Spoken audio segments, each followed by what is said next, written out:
Oke guys, dalam event Disney Investor Day 2020, Disney memberikan berbagai pengumuman film serta serial milik mereka.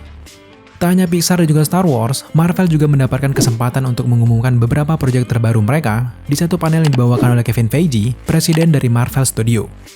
Saat Star Wars dan juga Pixar selesai memberikan informasi terbaru, selanjutnya giliran Marvel yang ambil bagian. Satu persatu Feige memberikan sebuah informasi tentang serial dan juga film yang akan mereka hadirkan di fase 4 dan juga 5 nanti.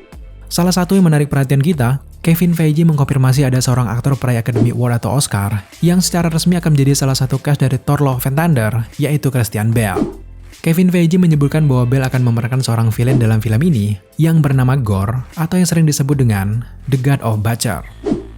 Sejauh ini kita masih belum bisa menyaksikan bocoran apapun terkait karakter ini guys, karena memang syuting dalam film ini baru akan digelar pada Januari mendatang.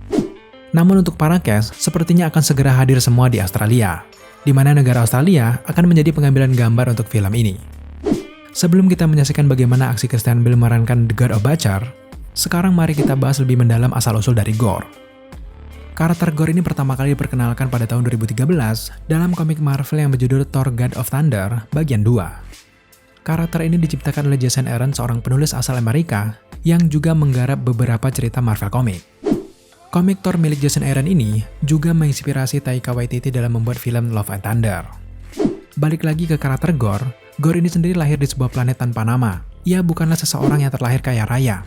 Justru setiap hari ia bersama keluarganya selalu diterpa kelaparan. Walaupun begitu, ayah dan ibunya selalu mengajarkan Gorr untuk percaya kepada dewa. Faktanya, sudah bertahun-tahun Gorr ini berdoa, namun doanya tidak pernah terkabulkan. Hingga pada suatu saat, kedua orang tua Gorr ini meninggal di saat Gorr masih anak-anak. Sejak ditinggalkan kedua orang tuanya, Gorr pun harus hidup bersusah payah dalam sebuah lingkungan yang keras dan juga tidak layak. Penderitaan Gorr tidak hanya sebatas itu guys. Di usia dewasa, Gorr yang pernah menjadi ayah dari anak-anaknya harus menerima keadaan di mana para anak dan istrinya juga tewas dalam sebuah kejadian yang menimpa mereka. Gempa bumi hebat mengguncang tempat Gorr bersama anak istrinya yang membuat istri dan anaknya meninggal hingga hanya menyisakan satu anak saja. Setelah kejadian itu, mereka berdua pun harus menderita karena kelaparan. Namun sebagai seorang ayah, Gorr berusaha meringankan penderitaan anaknya dengan berjanji bahwa mereka akan segera sampai di sebuah hutan di mana mereka tidak akan pernah merasakan kelaparan.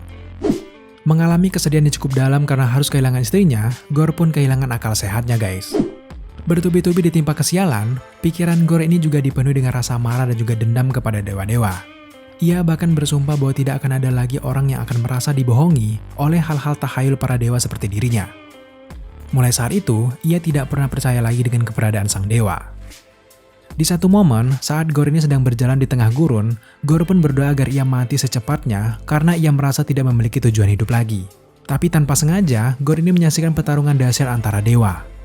Sontak di sana Gorr terkejut bukan main saat mengetahui bahwa dewa itu memang benar-benar ada. Ia menyaksikan seorang dewa gelap bernama Null hampir menghabisi seorang dewa berkulit ungu yang berlapis emas. Saat tahu dirinya diambang kekalahan, dewa lapis emas tersebut pergi ke hadapan Gorr untuk meminta pertolongan. Dengan rasa dendam yang begitu dalam yang dimiliki Gorr terhadap para dewa, Gorr justru meminta Null ini memberikan ia sebuah pedang yang saat itu bernama All Black Necro Sword, kemudian dengan segera menghabisi dewa lapis emas tersebut. Nah, sejak saat itu, kegelapan pun mulai melekat pada dirinya. Motif Gorr sebagai seorang villain di sini terbentuk dengan matang, di mana ia bersumpah untuk membantai seluruh dewa yang tidak pernah menjawab doanya. Mulai saat itu Gorr semakin kuat dan tidak tertandingi. Ia bahkan memulai perang salib di Heimdall dan ia juga diduga membunuh dewa yang berjumlah ribuan. Gorr bahkan membunuh banyak sekali dewa, mulai dari dewa kekacauan, genosida, dewa balas dendam, dewa wabah penyakit, dewa gempa bumi, darah, kemarahan, dan masih banyak lagi dewa-dewa lainnya. Hingga akhirnya mengantarkan Gorr ini kepada seorang dewa dengan julukan God of Thunder, siapa lagi kalau bukan Thor. Sekarang mari kita bahas lebih jauh tentang pertemuan Gorr dengan Thor. Di dalam komik, sekitar abad ke-9, Gorr ini membunuh seorang dewa dari Amerika.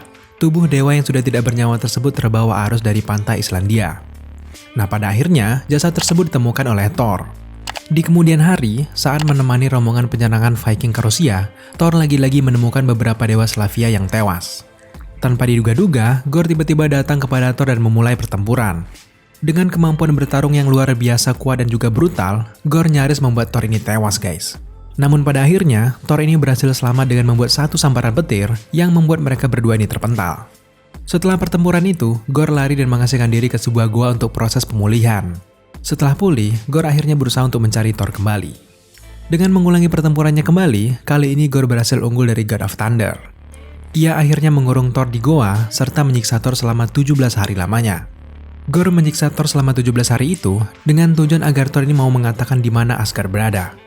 Namun Thor ini bertahan agar para penyembah Viking dapat menemukan Thor, sekaligus mengalihkan perhatian Gorr cukup lama agar Thor ini bisa pulih. Singkatnya, Thor ini berhasil memotong tangan Gorr dan melarikan diri dari gua tersebut. Dari cerita ini, kita tahu bahwa Gorr merupakan villain yang kuat dan sebanding dengan sosok Thor.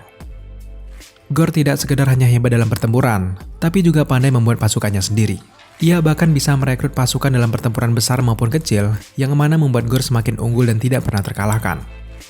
Sudah bisa dipastikan kalau Gorr ini akan menjadi lawan yang sangat tangguh dan sepadan bagi Thor di filmnya nanti. Apalagi ditambah dengan kemampuan akting Christian Bale, jelas tidak bisa diragukan lagi. Ada banyak sekali cerita yang bisa dibawa Taika Waititi untuk memasukkan karakter ini. Jika kita melihat lagi cerita di komiknya, Gorr punya misi menginginkan kematian para dewa dan juga menginginkan Asgard. Setelah dia tahu bahwa Asgard sudah hancur di MCU, bisa saja Gorr ini penasaran dan pergi ke bumi. Namun memang dalam cerita Thor Love and Thunder, Marvel sepertinya akan mengisahkan perjalanan kosmik yang cukup besar.